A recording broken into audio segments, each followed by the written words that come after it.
Welcome to this session, and just so we can make sure you're in the right place, this session is AirBnBeware, short-term rentals, long-term Pwnage, and our speaker is Jeremy Galloway. The room is South Seas IJ, so if that doesn't make any sense to you, probably in the wrong place. A couple of quick notices just before we let Jeremy get on. First of all is to get you to stop by the business hall located in Bayside AB.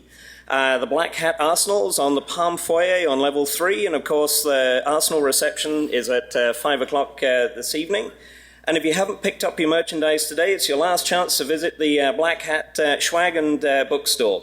Quick reminder, if you've got your phone with you, which I suspect you have, can you put it on vibrate? It's a lot more fun that way and saves disturbing everybody else that's in the room. So without further ado, Jeremy. Thanks.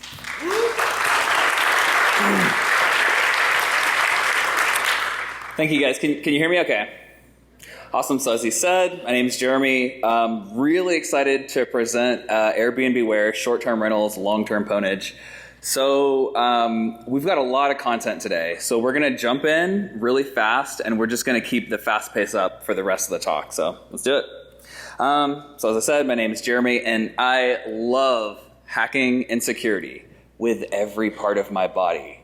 It's something I've been really passionate about since 2002. You know, I try to stay involved, whether it's security groups or conferences, or like even if it's just submitting a simple bug report to an open source security project. I love all of you guys. I love this community of intelligent deviants. So let's jump in with the high level takeaways. So there's a few things I want to convince you guys of. The first thing is that Airbnb and these rental networks, at this point, they're too big to ignore anymore. Honestly, I probably could have given this talk in 2013 when Airbnb was up and coming, but at this point, it's reached absolute critical mass. The next thing is that connecting to these rental networks, it increases your risk quite a bit, quite more than you might think. The next thing is that home networking hardware, you know, that modem, that router sitting there, yeah, it's really worth targeting. This is a big one. Man, this is a big one. This is something I think our industry and the media gets wrong a lot of times, so it's really important that we try to get it right today. The biggest threats you face aren't from some elite foreign government with 0 days. No, it's the simple, widespread threats that end up causing the most ownage. Lastly, when attackers don't have physical access to hardware and devices, risk is largely mitigated. So let me ask everyone here, have you ever gotten on a network and you log on and you start to get a funny feeling? Like, kind of like a quiet, eerie feeling, like the hair raises on the back of your neck? Sort of like this intangible sense that the network is hacked, or that you could hack the network, or that it could be hacked soon. See, we security peeps, we have this security sixth sense. We sort of know this stuff, but the average person just doesn't. They just don't think twice about it. So I was inspired for this talk. Earlier this year, I took a snowboarding trip to Colorado with a bunch of my friends. And admittedly, I snowboard like a Texan. So by the last day, I was totally beat up. So I kind of wanted to lift my spirits up. So I thought, I know, I'll go back to the rental. I'll hack the network to mess with my friends' web browsing. That'll be hilarious. So in my head, I was like, okay, cool. It'll take a couple hours, some poking, some prodding. But then when I walked up to the router, I just saw it sitting there. I could pick it up. I could look at it. I could touch it. And within 5 minutes flat, I own the network. See, this talk is important, not just because hacking is fun and owning networks is like a hobby of mine. I'm giving the talk because my friends and I, we don't stay at hotels anymore. We pretty much only stay at Airbnbs. And, I have friends and family and people that I love stay at Airbnbs. And even if they don't rent, a lot of them are property managers, and I don't want them to get owned. I want them to sort of understand the risks and really what it takes to be safe. So really big disclaimer here. Airbnb is in the title of this talk. Nothing that I'm talking about is specific to Airbnb. All short-term rentals are affected. So I'm kind of curious. Raise your hand if you've ever stayed at a rental or you have a rental property. If you've ever stayed in Airbnb. Okay, quite a number of people. So if you've ever stayed at one of these rentals, you know 99% of the time, it's totally cool. Like, it's no big deal. But sometimes, like, some strange things can happen. So I have a friend back in Austin, and she manages, like, 10 properties. And this suit and tie, like, normal business guy, like, super proper-looking guy, came to stay for the weekend, stayed the whole time, left, no big deal. So her maid came through to clean the place up. And she gets to the bathroom, and she calls my friend. She's like, you have got to come see this. So my friend rushes over there, and sure enough, the bathtub was half full with human hair. So, like, the point is, like, your guests can really surprise you. You don't know what they're doing at that rental. So... So I kind of want to shift gears a little bit. I want to shift to thinking about numbers and thinking about economics specifically. So Airbnb is it's a small part of this much larger economic movement. So the economists and the business crowd know all about the sharing economy. Do you? You should. I mean, in InfoSec, we like to, kind of stay isolated, keep our heads in the sand. But the sharing economy is a global change. It's influencing every industry, including security. So it's technically a misnomer to call it the sharing economy. It's more accurate to call it the access economy. But whatever you call it, the economic impact is real. And the gears that drive the sharing economy are efficiency and trust. Oh, I need this one thing. I don't want to buy 10 of them. Oh, I have that one thing. Here you go. You can kind of think of it as crowd-based capitalism. So you guys probably recognize a lot of these companies you know and love. Airbnb, Kickstarter, Uber, Instacart, they're all part of this bigger picture. We live in a world where the largest car rental company owns no cars, and the largest property rental company owns no property. That's where we're at. So PricewaterhouseCoopers, they did a really major economic study on the sharing economy a few years ago, and even still today, this is still one of the most important reports on the topic. Now, take a close look at this. If you work in security and the cover image doesn't make you uncomfortable, you need to start looking for another job, because this cover is as scary as it is accurate. Okay, so let's take a closer look at what's actually going on with Airbnb. So it's become abundantly clear that short-term rentals have become a really major part of the US tourism industry. One estimate puts the market size at 100 billion, that's billion with a B. And the number of people staying at these rentals has doubled in less than 4 years. So first time I was like going through researching Airbnb, I was like, wait, did that say 100 billion? I was like, there's no way. Let me zoom enhance on that. Did it really say 100 billion? I just had to check the numbers again. I'm like, there's no way. And the thing is a number like 100 billion, it's huge and it's abstract. So I kind of wanted some concrete comparisons to sort of understand. So I just whipped up a little graph. So on the far left-hand side in gray, you see the Las Vegas gaming market. Clocked in about $6.3 billion market size last year. That's all of the casinos you see up and down this strip, every one of them. It's about $6.3 billion. Next to that in yellow, something we're all familiar with, cybersecurity, big money, right? Right. One over in purple at $85 billion is the global cocaine market. Over one more, that's the rental networks at $100 billion. And so I kind of wanted a comparison for something that was larger than $100 billion, and it wasn't really hard to find, the cloud market. So all things cloud. In 2015, it was about a $110 billion market. So now when I think of rentals, I think they're somewhere in between the popularity of cloud and cocaine. So anytime you're a company of this size, you're going to get in the papers a lot. And when you're Airbnb, the titles, the paper headlines look something like this. They were valued at $30 billion. What? $30 billion? That's like an oil company or Apple. The thing is, it's actually not really surprising once you look at the numbers. Over 350x increase in less than 5 years. Now, if you're an investor, this slide should be making your pupils dilate and your mouth salivate. They have more guests than many small and medium-sized countries. There's targets. Listings. Targets. They're everywhere. They've had over 60 million guests stay with them, and they have presence in almost every single country. Now, in my head, I was like, oh, man, more numbers. Like, I need to make this more concrete. So in my head, I think of Starbucks as being ubiquitous, right? There's a Starbucks on every corner. And on some corners, there's 2 Starbucks. So when you go and actually look at the numbers, there's 23,000 Starbucks globally. New York City alone, just New York City, has 40,000 Airbnb rentals. Okay, if you add all of these up, 11,000 Walmarts, 30,000 Subways, McDonald's, hotels, every gas station in the world, if you add all of that up, it's still not even a drop in the bucket compared to the 2 million Airbnb rental networks. That's 2 million networks you could own. 2 million potentially vulnerable networks. And it's not a US thing. They're in Paris, Rome, Amsterdam, Rio. It's totally a global phenomenon. So just last year, you see headlines like this, $100 million round. They doubled their bookings again to 80 million. And then, we got another private round of $1.5 billion.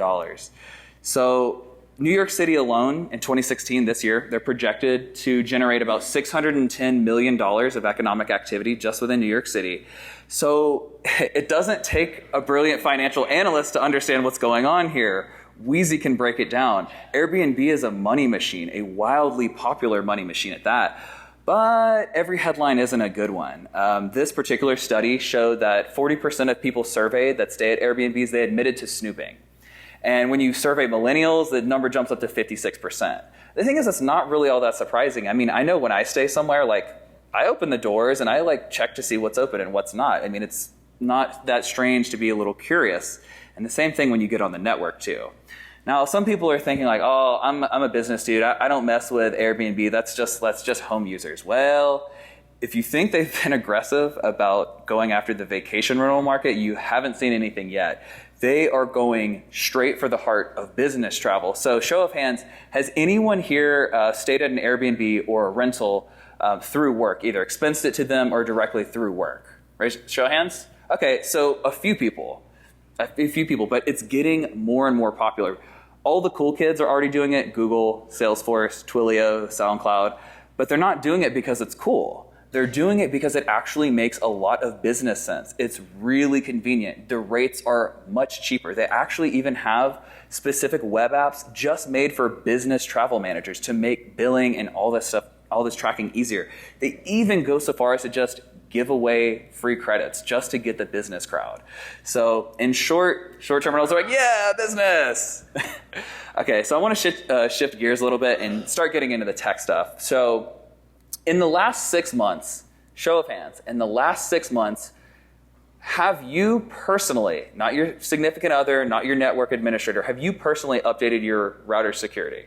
Hands. All right, so a fair amount of people, this is a security crowd. I'm a security dude, and I don't even normally think about my router that much unless something comes up. So I kind of want to get interactive for a little bit. I can't be the only one having fun. So I have this really basic wireless router up here, something you'd find in a rental unit. If you're feeling brave, the SSID is shown up here. It's AirBnBeware. No password to get in. It's not connected to the internet. So what I want you guys to do is log into the router. And I want you to browse around with the attacker's mindset. What can you change? What buttons can you push? How can you influence the routing on this device? And if you connect, please don't be a weave. Please don't set an admin password. Don't DOS the network. Okay, if you don't trust me, or if you don't trust the wireless, or if you don't trust your neighbor, you can still totally follow along. Take your phone out, take your device out, and if you just Google D-Link emulator, the first hit is, it will give you like a full interface that you can log into, click through, and see the entire router operating system. So I will not be offended. I actually want you guys to go through this while I'm giving the presentation. So I don't know if you guys remember earlier, I was talking about, you get a funny feeling on a network.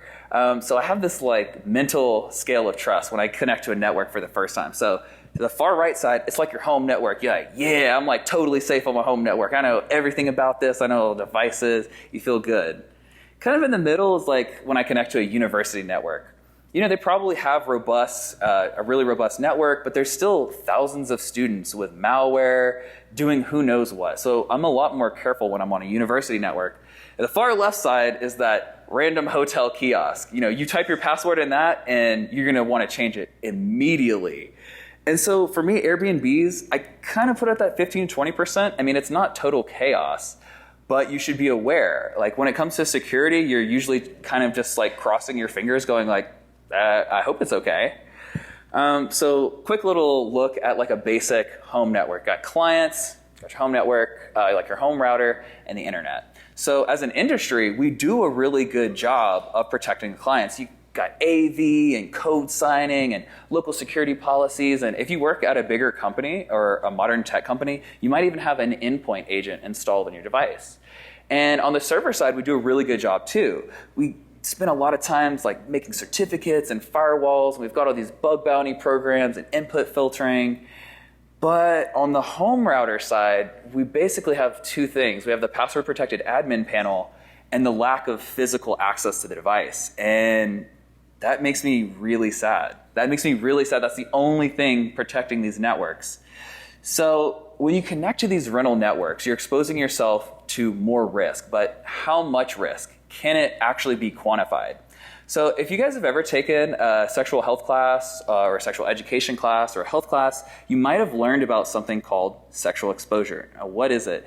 It's basically an algorithm that helps quantify risk. So in this example, the numbers that I'm using are from national averages. So the first thing they ask you is, how many partners have you had? Put in 7. Approximately, how many partners have they each had? 4. So even if you're only directly have contact with 7 people, you're actually indirectly exposed to over 9,000 people. That's right, over 9,000 people. And so the way that they actually calculate that is like, how do you go from 7 to 9,000? The way it's calculated is using something called a finite geometric series. Now, if you ask me about finite geometric series during the Q&A, I will throw my laptop at you like a Pokemon. So really, I mean, the whole analogy is like, even if you've only stayed at 3 or 4 Airbnbs, you might actually be exposed to all kinds of people that have been on the network before you. I want you guys to think twice before having a one network stand. I mean, it's a silly phrase. It's a silly phrase, but it's a serious warning. And I think the analogy, the comparison of trading convenience for risk actually makes a lot of sense. Oh, I know I should be using better security, but it's just this one network. It's fine. I don't know, is it? I mean, that's why we land here on the scale of trust. I mean, do you feel safe? You shouldn't feel safe. So I hope a lot of people in the audience recognize this GIF. This was one of my favorite hacks of 2012. The image, of course, is of the Internet Census 2012, where an anonymous researcher, he popped like 400,000 boxes and scanned the internet. So inside his report, he had this to say: the vast majority of all unprotected devices are consumer routers and set-top boxes. So now this particular attack and some of the other attacks that I'm about to talk about, they're done remotely. But I want you guys to keep your focus on the what, not the how. So the what of the network layer. So back in 2007, this one was really funny. This was totally nostalgic for me. So in 2007, you visit this adult website and they're like, oh, you need to install a codec. I'm like, did we travel back to the 90s?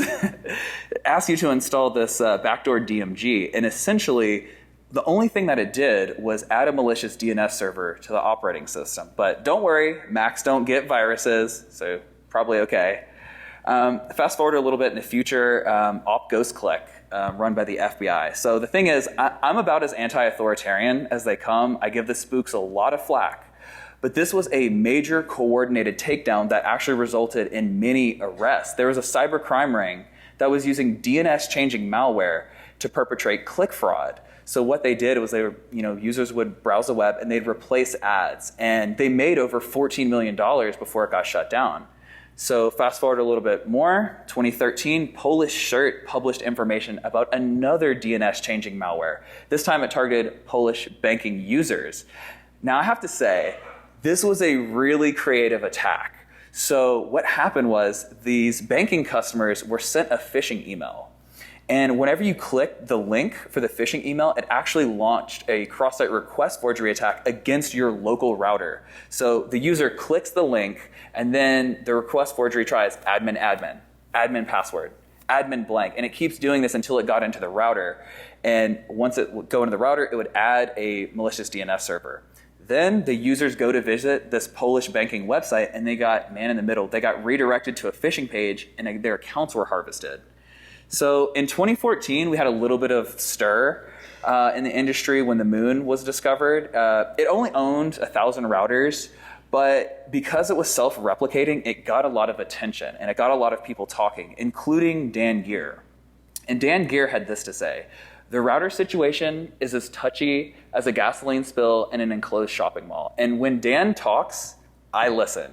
You should listen too. He's one of the smartest and the most articulate guys in our industry. And to me, the router situation is best exemplified by a raging dumpster fire. That's where we're at. That's where we're at with security. So even sooner, I was doing research for this, and this happened just a few months ago. So there's an attack targeting South Koreans, and the attack actually affected over 100,000 people.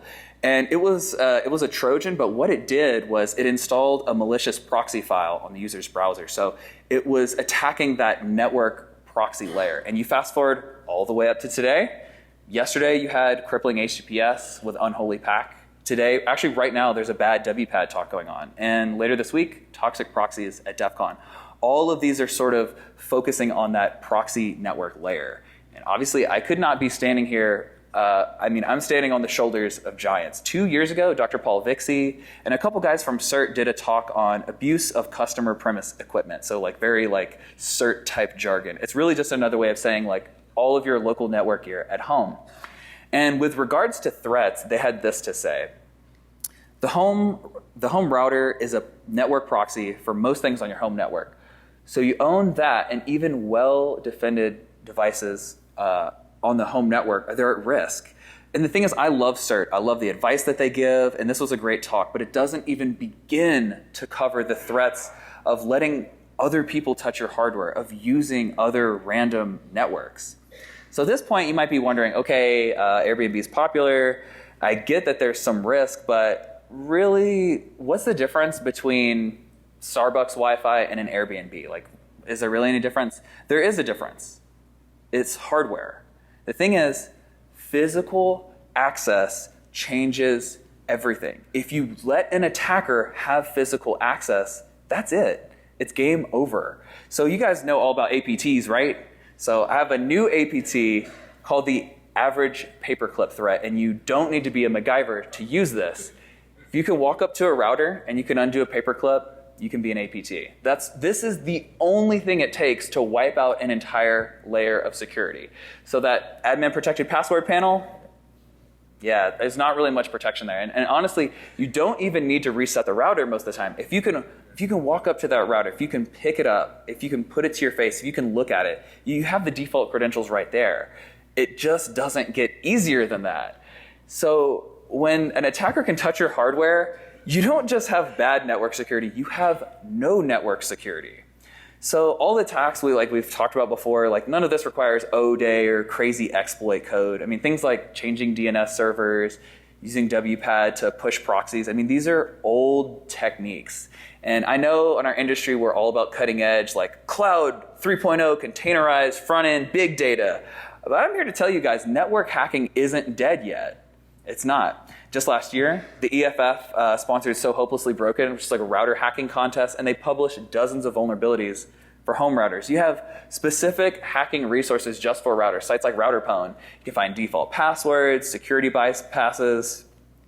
You got the big players in the game, Metasploit. They've had backdoors for Netgear, Belkin, Linksys router. They've had these for years. They even have specific content and pre-built tools focused on embedded router hacking. It's just too easy. And what I like to say is, if a bored teenager can hack your network, you're in trouble.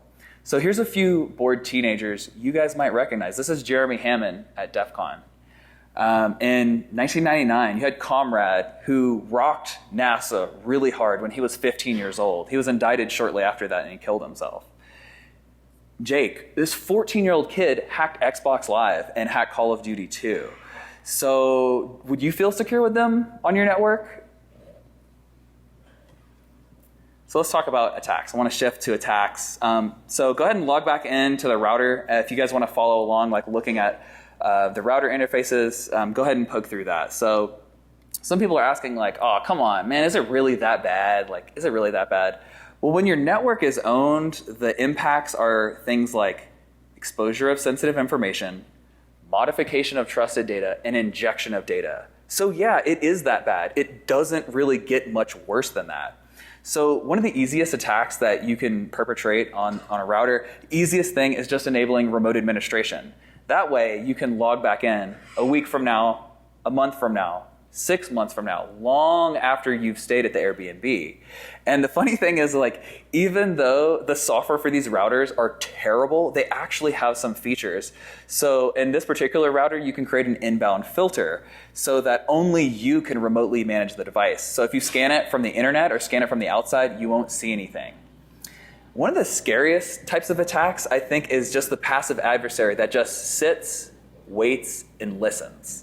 They add them. You can do things like add yourself as a syslog server. Just keep tabs on what's going on in the network. You can even use DynDNS to remotely manage the network. It's probably the router or modem has using DHCP, so the IP address is going to change. You can use this so that you always have tabs on it. One of the simplest attacks ever can be done in just a couple clicks. All you do is back up the router setting, download a GUI Windows program called Router Pass View from Nearsoft. Next, next, next, load up the backup file, and it spits out plain text credentials. Dead simple tool. Anyone can use this tool. It's so easy.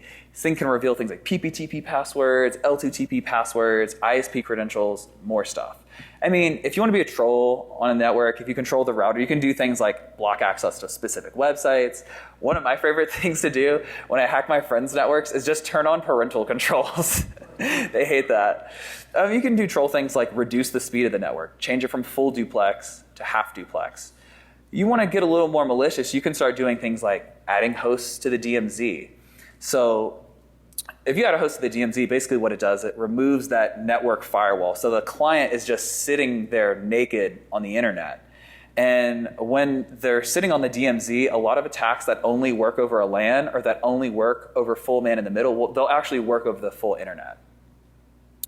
You can do really innocuous things like reducing the security by enabling security features. Like you turn on WPS, and that's a hard setting to detect that someone changes that. Average person is going to be, it's really hard for them to notice things like that. You can even do things like add yourself as an NTP server to control network time. Now, admittedly, I only know of one attack that's based off of NTP. That was the iOS auto-bricking update issue we saw earlier this year. But the point is that you can deeply influence various aspects of the network if you can control these routers, if you want to. Of course, you can't talk about router hacking without someone mentioning firmware modification. Realistically, this is a pretty fairly advanced attack. It would take a lot of time. More importantly, it takes a lot of motivation. But the thing is, it is plausible. And it would be extremely, extremely difficult to detect. Along the same lines would be remote administration through something called TR069. So TR069 is what ISPs use to push out firmware updates and send updates to routers. So if you guys remember ROM Pager or the misfortune cookie vulnerability last year, that was based on TR069. So again, it's more advanced, but it's totally plausible. Being that these are routers, it should be no surprise that they let you change and manipulate the routes. Hey, add yourself as a network gateway, and you can start your man-in-the-middle attack that easy. You can make static routes. You can make yourself the network gateway. If there's any CCNA holders in here, you'll appreciate this. This router, you can actually program it with RIP. You can actually configure this thing with RIP. The attacker's just sitting back, just waiting. They can manipulate their traffic, or they can just watch you. So a lot of the attacks we talked about earlier focused on DNS. So it's definitely a prime target. So show of hands, does anyone know why an attacker might want to change one DNS server but not both? You can just shout it out if you know. Exactly. You don't want to overload yourself. When they load up, Netflix or some not safe for work site, you don't want all of the traffic flooding your DNS server so much that it's going to knock it over. You want to make sure things still look legit. So when an attacker gets control of DNS, it looks something like this. Yeah. It's basically just like that.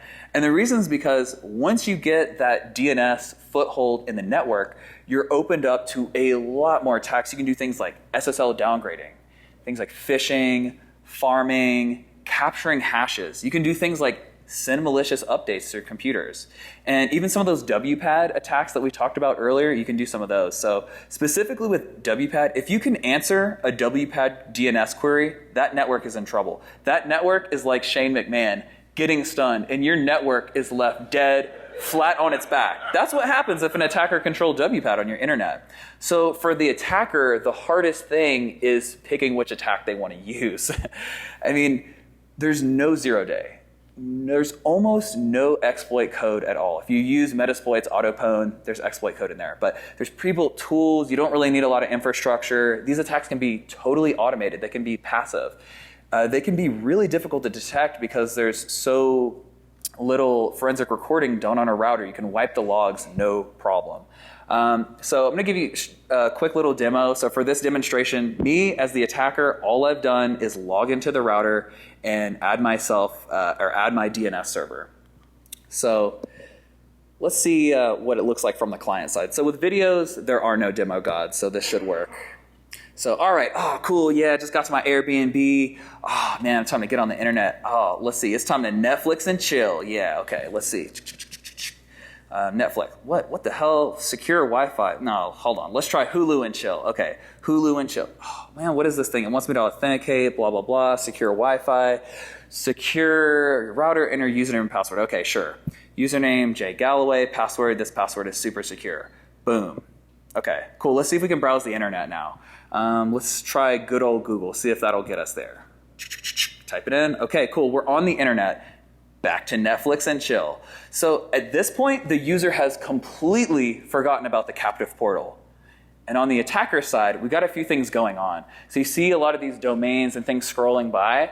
All of these are web requests coming from people on the network. Hey, I'm trying to reach this resource. And we're saying, no, go to my captive portal, go to my captive portal. We're sitting there waiting, and boom, we just got their credentials. So these are the NTLM hashes. You can take this, we can copy these and crack these later. So up here you see some things like we have anything that ends in .com, come to me. Anything that matches my wildcard, send to me. And once they send the NTLM hashes, send them back to the regular internet.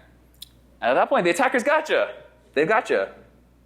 The thing is, Pokemon can make anything funny, but if those were creds to your corporate network, you wouldn't be laughing. So these attacks, I don't want you to focus on that particular attack. That was really just an example of a whole range of attacks that you can perform. So you can be really subtle, like the actors for Operation Ghost Click, just doing subtle things like replacing ads. Or you can be more direct. You can force users to your page. You can customize the attack based on their traffic. You can be just an annoying troll, or you can actually perpetrate some devastating attacks. Some of the attacker types you might want to consider or think about is Bobby Tables, you know, that bored teenager. Mom and dad are off cross-country skiing for a few hours, and he's just bored at home and wants to play on the network. You have trolls, and you have full-blown black hats out there, unsurprisingly. And honestly, admittedly, I don't think there's going to be any kind of like multi-million-dollar crime ring from Airbnbs, but I wouldn't worry about that. But what I would worry about is the opportunistic criminal, right? The guy that's not trying to rob the bank, the guy that's trying to walk up and just check, see if you left your car door unlocked. That's the threat that we're talking about here. So with these attacks, you can't target an individual person with these, but you can do some semi-targeted attacks like targeting conferences and trade shows. I know for a fact, I can guarantee many people at Black Hat and at DEF CON are staying at Airbnbs right now. You can do things like target specific locations, like think about like super hipster developer neighborhoods in Silicon Valley and San Francisco, and think about the people that stay there. Even in DC, you can target high-end rentals for high-end targets. Even things like military bases. There's a military graduation, thousands of people come in to see it, the hotels get booked up, and a lot of people end up staying at Airbnbs. Now, a military professional would not send their secret credentials over an Airbnb network, right? Right? It just makes me really sad that that's how bad it is. So Dan Kaminsky spoke yesterday. He's one of the key holders to DNS, one of the key holders to the internet. So thank you, Dan. So ICANN goes through crazy measures to make sure your DNS is secure. They have these keys, locked cages, they have like iris scanning and smart cards and weight detection and all this stuff. This is how ICANN secures your DNS. This is how you secure your DNS. Do you have security? Compute says no. So let's shift gears a little bit. We talked about all the ways you can get yourself owned. So I kind of want to spend some time talking about how you can keep yourself safe on these nasty networks. So the first thing is simple. Hard code DNS in your devices. Whether it's Google DNS or OpenDNS, hard code it into your phone. Hard code it into your laptop. Whatever device you're using. It's really easy. The next thing is you definitely want to make sure that automatic proxy discovery is turned off. That's what WPAD attacks. So admittedly, the WPAD issue, it does affect Windows computers more. They're a lot noisier. But even if you run a Mac, it's a good idea. Just check and make sure that the automatic proxy setting is turned off. So of course, you can't talk about using insecure networks without talking about VPNs. So I have no official relationship with TunnelBear. Don't use their paid product or anything like that. But I really like their software because it's so simple. And the thing is, most VPN software is just needlessly complex. This software, one click to install a browser extension, one click to turn the VPN on.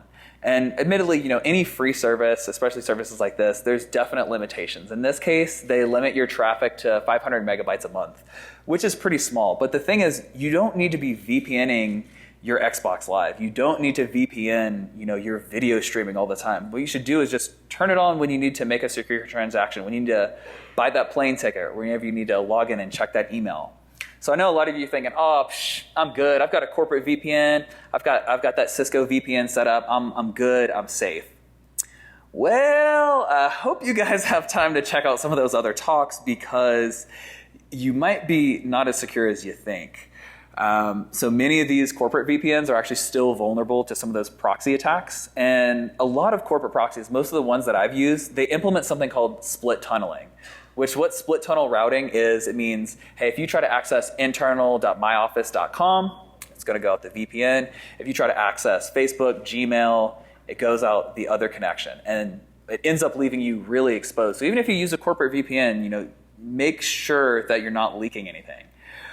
This one's a little less obvious for people, I think. If you just straight up just don't trust the network, you should use a mobile app off of Wi-Fi.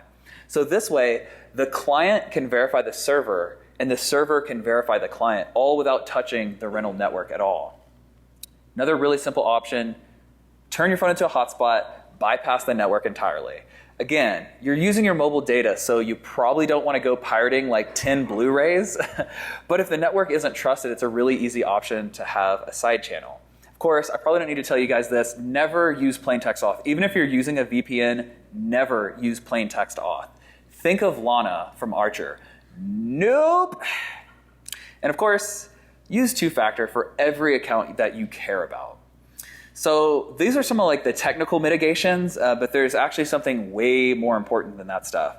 I want you guys to focus on behavioral mitigations, things that actually change the way you think about security, things that change the way you interact with your devices. If I could give one piece of advice, one piece of security advice to the average user, I would tell them to watch Mr. Robot. If you watch that show, you're exposing yourself to more security than 99% of the population. There's people in our community, CJunkie helps edit the show and make sure that the hacks are actually accurate. And if you watch that, you'll be at the top 1%. This is something I can't reiterate enough. Just be skeptical. When you're off of your trusted network, be skeptical. Be aware. Think about the first time you travel out of the country or the first time you traveled somewhere new. You don't want to be paranoid, but you want to be cautious. You want to beware. So even if you're just traveling at an Airbnb in the United States, you should still be really cautious. Be aware. Be skeptical. So it's really important we do everything we can to protect ourselves, but it's really, really important that we hold website owners accountable for delivering the best security possible. That means things like asking that they support standards like HTTP strict transport security and things like HTTP public key pinning.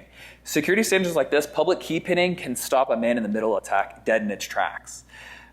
Unfortunately, it's not that widespread. Netcraft did a survey of the entire internet. They scanned the entire internet for public key pinning, and they found that less than 3,000 sites were doing it correctly. So the thing is, these things don't change unless you demand them. So if you want better network security, you need to demand it. So I had a lot of interest from property owners. When I started talking about this, they were really interested, and they really care about keeping their guests safe. Single best piece of advice, remove physical access. Take that router, lock it in a closet, lock it in a secured room. If you stay in an Airbnb, you know it's normal for there to be a locked closet or a locked room. It's not that crazy. Think of R. Kelly. Keep your hardware trapped in the closet. Okay, real life, you can't always just like move your hardware around. In real life, a lot of times your gear is it is where it is. And I really like these pieces of atypical hardware. It's like these electronics enclosures. They make them specifically for Wi-Fi access points, so it's not going to do anything like diminish the signal. It's not going to degrade the wireless. But you lock this thing up, and it keeps it away from the people that are curious. They have indoor-outdoor models for these things. There's plenty of sizes and shapes to accommodate your hardware. Now, the thing is, I tell this to a hacker, the first thing they're going to say is, man, I could pick past that lock in 5 minutes. And if Jay Gore were here, I bet he could pick it in 30 seconds. But the point isn't to create perfect security. The point is to raise the bar. Keep honest people honest. Right now, the only thing an attacker needs to do to own a network is want to. Okay, we just need to make it a little bit harder than that. I know this sounds crazy. You could just not offer Wi-Fi. Gasp! I know, it sounds crazy. But I've actually stayed at multiple Airbnbs for a night and just used my mobile network. It was honestly not a problem. This is something you guys probably know. Never, ever share your personal Wi-Fi connection. So even if the attacker doesn't have access to it, the router's in your front house and they're staying in the back house, you should still never share your wireless connection. You're just exposing yourself far too much. Instead, just get a separate low bandwidth line. It's inexpensive. If you're using Airbnb as a business, it makes business sense to do that. Some other options, you can just back up and restore your router settings every once in a while. I'm not saying do it after every guest, but just make it part of your Airbnb routine. Maybe do it every few months. This is a really big one. Some of the nicer Airbnbs I've stayed at, they have these guest guides. And they say things in there, it's like nearby entertainment and nearby restaurants. And it's really easy just to add a couple lines about online safety and security. I mean, you don't need to write a whole diatribe, just a couple lines that reminds people to be safe online and be skeptical and be aware. So unfortunately, I can't leave you guys with good news. The thing is, this problem is not going away. It's not going away anytime soon. So Rainforest Puppy disclosed SQL injection in FRAC back in 1998. So tell me, why is it that we've been saying 2011, year of the breach, 2012, year of the breach, 2016, year of the breach? SQL injection has been the root cause for many, many, many of these breaches, even though it's almost 2 decades old. Why? Why? Because it's simple, it's widespread, and there's no easy fix. There's no update you install to fix SQL injection. And the Airbnb network situation is the same thing. There's no one-button push. There's no CVE to resolve. There's no update. There's no one-button fix. So I'll start wrapping this up, guys. Some of the takeaways. In conclusion, whether you're staying at a rental or not, just you be skeptical and be aware when you're traveling. And if you don't trust the network. If you don't trust the network at all, just don't use it. Use a VPN. Use your mobile data. Be cautious of that risk-convenience trade-off when you have a one-network stand. Use network protection.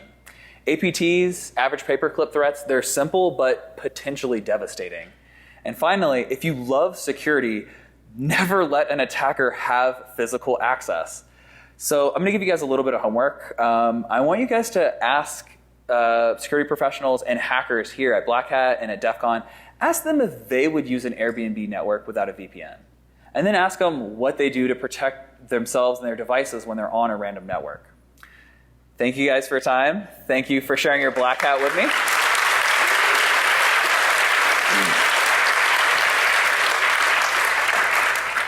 If you want to get in touch, or if you want to send me your best phishing email, you can reach me here. If you guys want to bounce, you can. If you want to stick around, I think we have just a couple minutes for Q&A if you'd like. If there are any questions. All right, thank you guys.